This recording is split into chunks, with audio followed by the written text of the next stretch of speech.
Hey guys, and welcome back to this channel. In this video, I'll be showing you guys how you can do plants in Plants vs. Brainrot. This is just like I'm trying it out.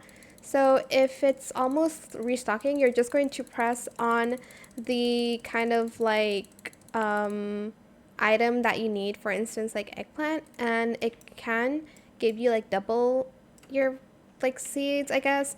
I don't know if it works for everybody. It doesn't work for me really, but I'm just here to test it if it actually works, if that actually really dupes the plant.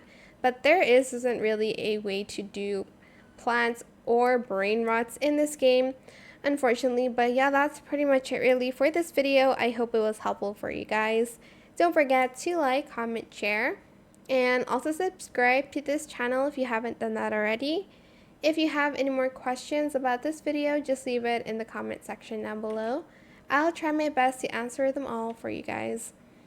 And if you found this video helpful, please click the thanks button as well. That is it. Thank you so much for watching. Bye!